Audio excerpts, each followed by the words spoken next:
संघ कार्य का आधार भी शुद्ध सात्विक प्रेम है। ये प्रेम स्वार्थ के लिए नहीं है, ये प्रेम ध्येय के लिए है। परम वैभवम नेतुमेतत् स्वराष्ट्रम, इसके लिए हम काम कर रहे हैं। और वह परम वैभव देश का जब होगा तब देश क्या सोचेगा?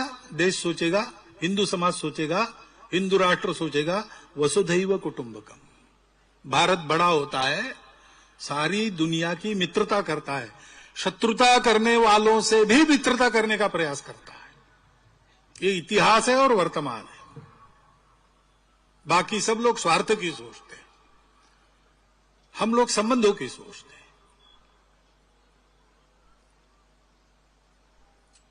और इसलिए इस प्रेम का आधार है ध्येय निष्ठा। संपूर्ण हिंदू समाज को संगठित करते हुए, हिंदू धर्म संस्कृति समाज का संरक्षण करते हुए अपने इस भारतवर्ष को परम वैभव संपन्न बनाना ये ध्येय है। बाकी हमको कुछ नहीं मिला तो भी चलेगा, मान सम्मान धन्यवाद प्रतिष्ठा स्थान राजनीतिक यशस्वी कुछ नहीं चाहिए। और इसलिए हम स्वयं होकर अपने आप को एक अनुशासन में बांध लेते हैं, जिसके कारण ये मेल मिलाप बढ़ता है, ये आत्मीयता बढ़ती है। छोटी मोटी मनुष्य स्वभाव की विचित्रताएं होने के बाद भी सब लोग मित्र बने रहते हैं, और केवल वही मित्र बने रहते हैं ऐसे नहीं है। अभी चलता ऐसे है कि हम अपना एक सर्कल बनाते हैं और बाकी लोगों को बाहर रखते हैं। लेकिन संघ का स्वयंसेवक अपने सर्कल को बड़ा करते जाता है, उसमें सबको लेता है। ऐसी एक कार्य पद्धति है जो संगठन की कार्य पद्धति कही जाती है। संघ के स्वयंसेवक ये सब करते हैं। संघ के स्वयंसेवक इसका अभ्यास करते हैं। ये अपने आप नहीं होता, केवल विचारों से नहीं होता। रोज शाखा की साधना संघ के स्वयंसेवक करते हैं। नित्य शाखा में आकर जो सरल छोटे छोटे शारीरिक बौद्धिक कार्यक्रम होते हैं, आपस में मेल मिलाप होता है, मिलकर काम करना होता है, उन सब से यह स्वभाव विकसित होता है। संपूर्ण हिंदू समाज में यह आत्मीयता का, समता का, समरसता का स्वभाव, देश हित में जीने मरने का स्वभाव उत्पन्न करने की जो कार्य पद्धति है, मेथोडोलॉजी है, उसका नाम है राष्ट्रीय स्वयंसेवक संघ। और यह थियरी नहीं रही, संघ अपने 100 वर्ष पूर्ण कर रहा है। 1925 से काम शुरू हुआ और जैसे जैसे स्वयंसेवक तैयार हुए, संघ की शक्ति बढ़ती गई। समाज जीवन के सब क्षेत्रों में संघ के स्वयंसेवक जाकर काम कर रहे हैं, और जहां वो काम कर रहे हैं वो सारे कार्य, वो सारे संगठन, वो सारे उपक्रम, वो सारी गतिविधियां वो उनकी अपनी है, स्वतंत्र अलग स्वायत्त है। संघ नहीं करता, स्वयंसेवक करता है। लेकिन जो करता है उसमें वो अग्रणी माना जाता है। 1,30,000 के ऊपर छोटे बड़े सेवा प्रकल्प सारे देश में स्वयंसेवक अपनी चमड़ी घिसकर, अपनी दमड़ी खर्चा करते हुए, सरकारी सहायता न लेते हुए, समाज को जोड़ते हुए करते हैं। समाज के बलबूते खड़े करते हैं। समाज जीवन के सब क्षेत्रों में, क्रीड़ा हो, कला हो, कुछ भी हो, सब में स्वयंसेवक काम कर रहे हैं। किस लिए कर रहे हैं?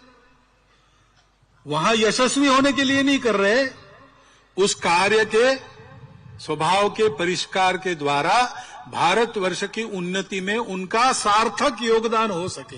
गांव में, वहां के वातावरण में देश के लिए इष्ट परिवर्तन लाना, इसके लिए कर रहे हैं। स्वतंत्र अलग स्वायत्त है। संघ ने उनको संस्कार विचार दिया है, प्रेरणा दी है। संघ को तो एक ही काम करना है, समाज को संगठित करना, संगठित रखना। उसके लिए इस प्रकार अपने जीवन को जीने वाले स्वयंसेवकों का निर्माण करना। यही संघ का काम है। इस संघ के कार्य को समझना चाहिए, क्योंकि बहुत सारे शतकों के बाद एक ऐसा काम भारतवर्ष में हुआ है। मुझे लगता है कि तथागत बुद्ध के बाद पहली बार इस प्रकार के स्वभाव निर्माण का कार्य संपूर्ण भारतवर्ष में हो रहा है। इसको समझने के लिए समय लगता है, और जिनको डर लगता है कि इस कार्य के बढ़ने से अपने स्वार्थ के दुकान बंद हो जाएंगे, वो तरह तरह का अपप्रचार भी करते हैं, बाधाएं भी आती है। अज्ञान के कारण भी लोग गलतफहमी में कुछ कुछ कहते हैं, बोलते हैं।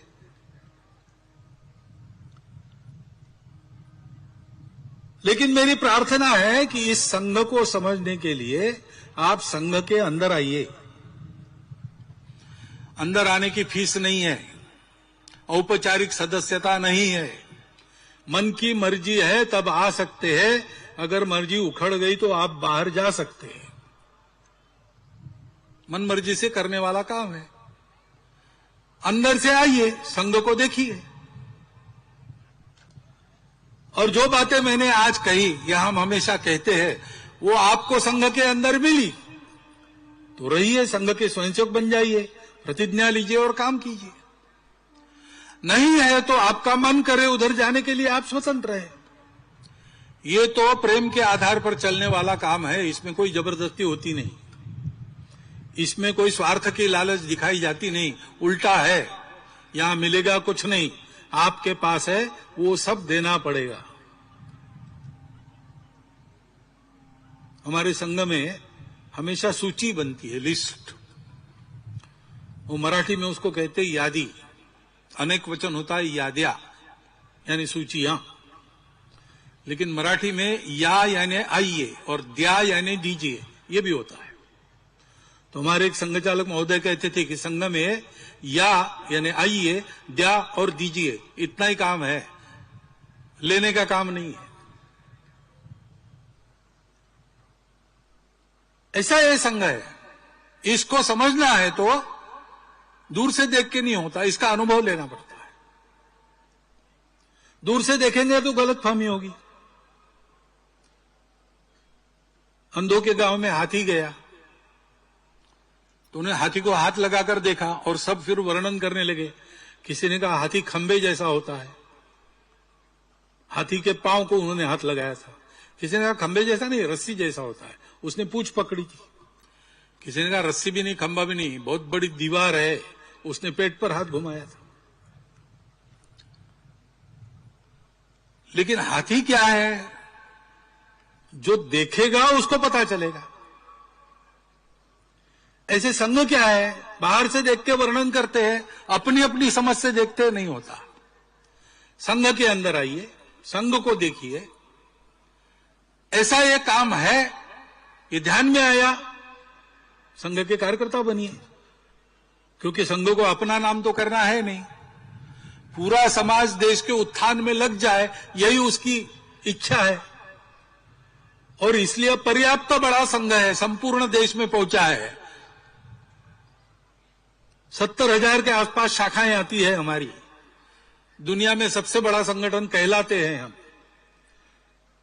लेकिन फिर भी हम क्यों बढ़ना चाहते हैं? हमारे बढ़ने के लिए नहीं, पूरा समाज ऐसा हो जाए, संघ का नाम भी न रहे तो भी समाज में ये गुणवत्ता, ये एकता आ जाए तो देश का भला होगा और भारतवर्ष का भला होगा, तभी सारी दुनिया का भला होगा। दुनिया के पास भी दूसरा रास्ता नहीं है। और इसलिए अपने जीवन को शुद्ध बनाना, अपने देश के जीवन को उत्तम बनाना और विश्व के जीवन को शांतिमय बनाना